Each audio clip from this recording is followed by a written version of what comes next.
ಸ್ವಾಗತ ನಮ್ಮ ಚಾನಲ್ಗೆ. ನೀವು ನಮ್ಮ ಚಾನೆಲ್ಗೆ ಹೊಸಬರಾಗಿದ್ದರೆ ದಯವಿಟ್ಟು ಸಬ್ಸ್ಕ್ರೈಬ್ ಮಾಡ್ಕೊಳ್ಳಿ.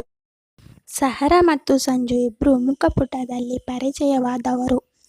ಆಕಸ್ಮಿಕವಾಗಿ ಅವನ ಐಡಿ ಅವಳ ಕಣ್ಣಿಗೆ ಬಿತ್ತು. ನೋಡೋಕೆ ಸ್ಮಾರ್ಟ್ ಡಿಪಿ ಅವನದ್ದೇ. ರಿಕ್ವೆಸ್ಟ್ ಕಳಿಸ್ಲೋ ಬೇಡೋ ಎಂಬ ಗೊಂದಲದಲ್ಲಿ ಆ್ಯಡ್ ಫ್ರೆಂಡ್ ಮೇಲೆ ಕ್ಲಿಕ್ ಆಗೇ ಹೋಯಿತು. ಅವನು ಇವಳ ಡಿಪಿ ನೋಡಿದ್ದ ತಕ್ಷಣ ಅಕ್ಸೆಪ್ಟ್ ಮಾಡಿಕೊಂಡ. ಹುಡುಗಿ ಮೆಸೇಜ್ ಮಾಡಲೋ ಬೇಡವಾ ಅಂತ ಯೋಚನೆ ಮಾಡ್ತಾ 2 ನಿಮಿಷ ಅವನ ಡಿಪಿ ನೋಡಿಕೊಂಡು ಕೂತಿದ್ರು. ಇವಳಿಗೆ ಶಾಕ್ ಆಯಿತು. ಸಂಜು ಕಡೆಯಿಂದ ಹುಡುಗಿಗೆ ಹಾಯ್ ಸಹರಾ ಎಂಬ ಸಂದೇಶ ಬಂತು. ಅವಳಿಗೆ ತುಂಬ ಭಯವಾಯಿತು ಮತ್ತು ಒಂದು ಕಡೆ ಖುಷಿ ಕೂಡ ಆಯಿತು. ಹುಡುಗಿ ರಿಪ್ಲೈ ಮಾಡಿದ್ರು, ಹಾಯ್ ಸಂಜು, ನಿಮ್ಮ ಡಿಪಿ ಸೂಪರ್, ನನಗೆ ತುಂಬ ಇಷ್ಟ ಆಯಿತು ಎಂದು ಹುಡುಗಿ ಒಂದು ಲವ್ ಸ್ಟಿಕ್ಕರ್ ಕೂಡ ಸೆಂಡ್ ಮಾಡಿದ್ರು. ಆ ಹುಡುಗ ಥ್ಯಾಂಕ್ಸ್, ನಿಮ್ಮ ಡಿಪಿ ಸೋ ಕ್ಯೂಟ್ ಅಂದ. ಹೌದಾ, ಥ್ಯಾಂಕ್ಸ್ ಅಂದರು. ಹಾಗೆ ಮಾತಾಡ್ತಾ ನಂಬರ್ ಕೇಳೋವರೆಗೂ ಬಂದ್ಲು ಹುಡುಗಿ. ನಿಮ್ಮ ನಂಬರ್ ಕೊಡಿ ಸಂಜು ಪ್ಲೀಸ್, ನಿಮ್ಮ ಜೊತೆ ಮಾತಾಡಬೇಕು ನಾನು ಅಂತ ಒಂದು ವಾಯ್ಸ್ ಮೆಸೇಜ್ ಕಳಿಸಿದ್ರು. ಆ ಹುಡುಗ ವಾಯ್ಸ್ ಕೇಳಿ ಕಳೆದು ಹೋದ. ಅಷ್ಟು ಸಿಹಿಯಾಗಿತ್ತು ಅವಳ ಧ್ವನಿ. ನಂಬರ್ ಕೊಡೋಕೆ ಆಗಲ್ಲ ಅಂತ 4 ದಿನ ಸತಾಯಿಸಿದ. 5ನೇ ದಿನ ನಂಬರ್ ಕೊಟ್ಟ ತಕ್ಷಣವೇ ಇವಳು ಕಾಲ್ ಮಾಡಿದ್ಲು. ಹಾಗೆ ಇಬ್ಬರು ತುಂಬ ಕ್ಲೋಸ್ ಆದರು.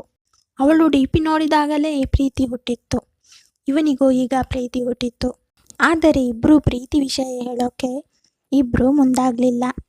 ಇವಳು ನಾನು ನಿಮ್ಮನ್ನು ಮೀಟ್ ಮಾಡಬೇಕು ನಾಳೆ ಅಂತ ಹೇಳಿದ್ಲು. ಅಲ್ಲೇ ಪ್ರೀತಿ ವಿಷಯ ಹೇಳೋ ಪ್ಲ್ಯಾನ್ ಕೂಡ ಅವಳದ್ದು.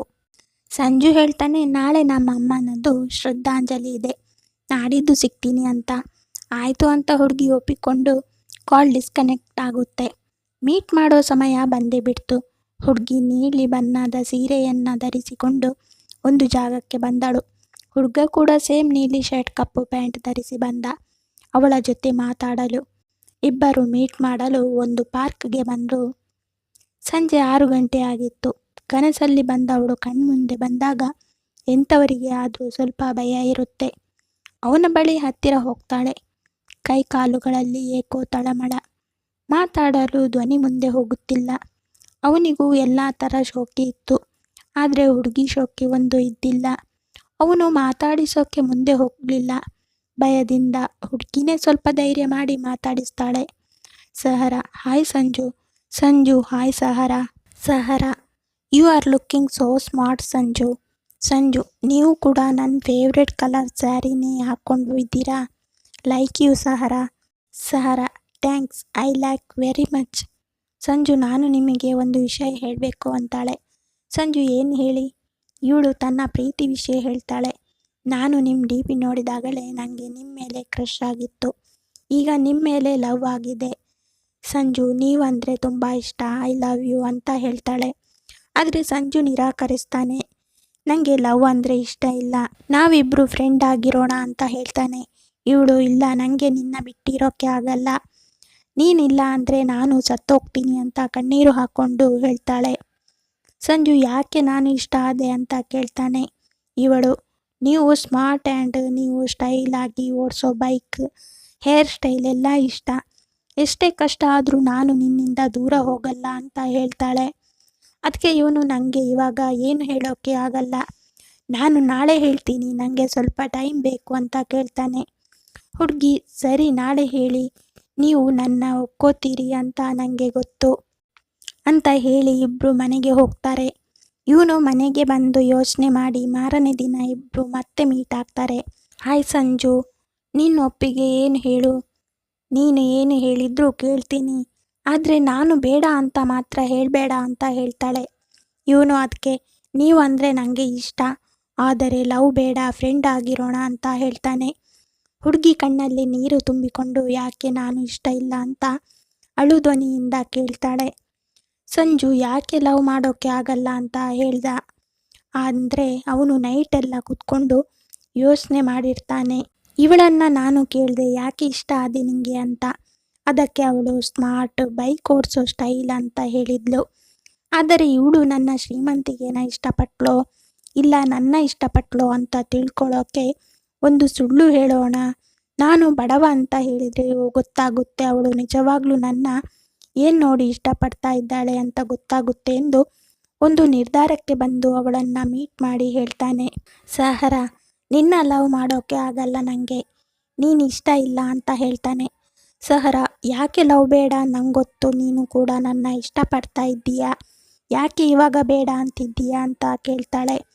ಸಂಜು, ನಿಂಗೆ ಯಾಕೆ ನಾನು ಇಷ್ಟ ಆದೆ ಅಂದಾಗ ನಿನ್ನ ಉತ್ತರ, ನೀವು ಸ್ಮಾರ್ಟ್ ಆಗಿದ್ದೀರಾ, ನೀವು ಸ್ಟೈಲ್ ಆಗಿ ಬೈಕ್ ಓಡಿಸ್ತೀರಾ, ನಿಮ್ಮ ಹೇರ್ ಸ್ಟೈಲ್ ಎಲ್ಲ ಇಷ್ಟ ಅಂತ ಹೇಳಿದೆ ಅಲ್ವಾ.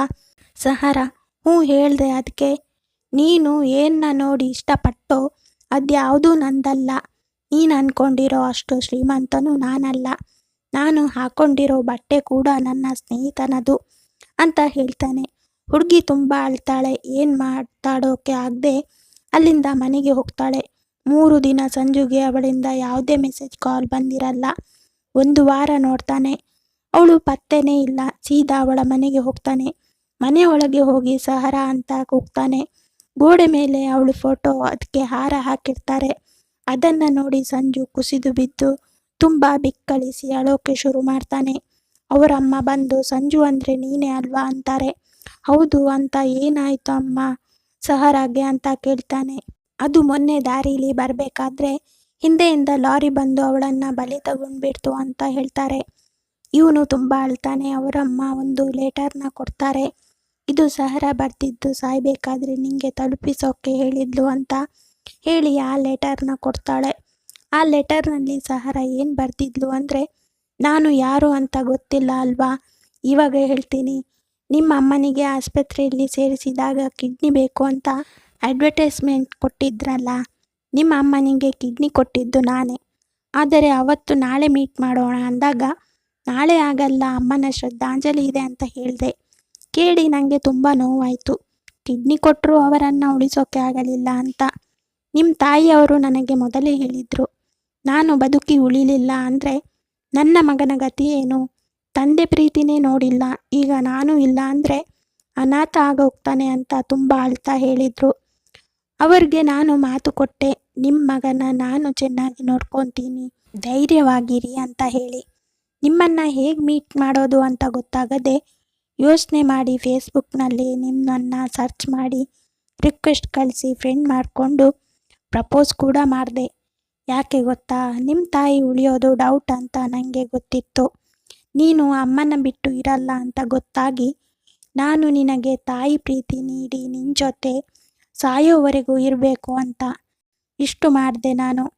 ನೀನು ಸ್ಮಾರ್ಟ್ ಇದೆಯಾ ಅಂತ ಆಗಲಿ, ಇಲ್ಲ ನೀನು ಸ್ಟೈಲಾಗಿ ಓಡಿಸೋ ಬೈಕ್ ಇಷ್ಟ ಆಗಿ ಆಗಲಿ, ನಾನು ನಿನ್ನ ಇಷ್ಟಪಡಲಿಲ್ಲ.